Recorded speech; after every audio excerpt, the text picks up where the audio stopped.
Hello, and welcome to video number 2.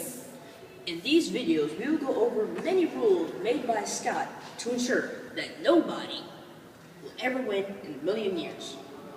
But in this particular video, we will go over the rules regarding the robot. Pay attention, because if the robot is a violation of any of the rules, your team will not be eligible for awards. And the first category of rules we will go over today is equipment. First, you can only use pieces made by Lego brand. And you can't use glue, tape, paint, or any substance that will hold your robot together. Only use. If you want, you can have a list of missions you do in a certain order to help you. And you can use parts or boxes to help you carry your robot, attachments, and any other Lego pieces you may need. Please use responsibly. You may only use marker in certain areas to show which robot is yours. I think that's mine. And you can also use any Lego motors or sensors from other Lego robot sets on your robot. And you can use Lego pieces from other sets. For example, you can use pieces for Lego Star Wars, Lego Technic, Lego Duplo, Bionicle pieces, and I could go on and on and on, but I'll just say those. If you have any, of course. There's only one controller allowed in the competition area at any given time. But you can use one of 3 Lego manufactured controllers. EV1, EV2, and EV3. You can use as many sensors as you like, but you can only use the following types: touch, color, rotation, ultrasonic, and gyro. And they must be Lego Mindstorm. And a 5th motor is not allowed. The maximum is 4. You may not use 2 robots in one round. But what you can do is you can alternate robots every round. Like you can use one the first round, and then a different one the next round, and a different one the next round, and so on and so forth. Yes, you can do that. And the only software allowed is Lego Mindstorms, RoboLab, NXTG, or EV3. The robot is the remote and anything attached to the chassis. Quick, let's just turn off.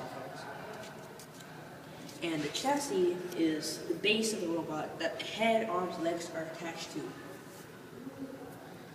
And you can give your robot attachments to help with the missions. You can attach the attachments to the chassis. And the robot can carry its own ramp out to the field to go over obstacles, if it needs to go over obstacles, that is. And you can use an aiming system or a jig to point the robot in a certain direction, but the jig must be completely inside the base for you to be able to use it. Be careful, because any extra objects left on the field at the end of the round will cost you 5 points each. 5 points is actually a lot in this competition.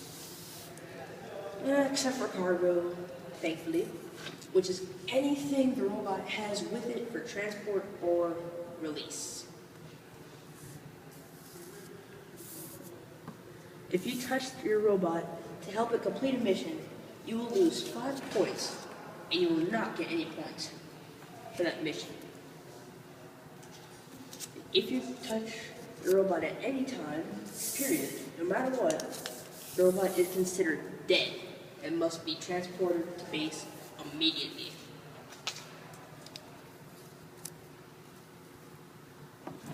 That's right, take it to base. Anytime the robot is in the base, you can switch attachments, select programs, add sensors, and you can go on and on and on, but you usually don't have that kind of time, because each round is only 2 minutes long. And anything the robot does on the field stays that way, unless the robot itself changes what it did. For example, if the robot knocks over something on the field, you can't use your hands to pick it up by yourself. Instead, the robot has to go over and fix it. It's very hard because you have to program it to do that. So if any pieces fall from the robot, fall off the table, the ref gets to keep it. So he can build his own robot. He can go to the competition next year. Good for him. But make sure they don't fall off the table. And that is the end. Bye. If you're having any problems whatsoever in the competition, blame Scott. This video was filmed, produced, and directed by PSF, also known as Paris Sim Films, and cannot be remade, reproduced, or used in any other school. And we leave you with one more dose of epicosity. Bye! For real.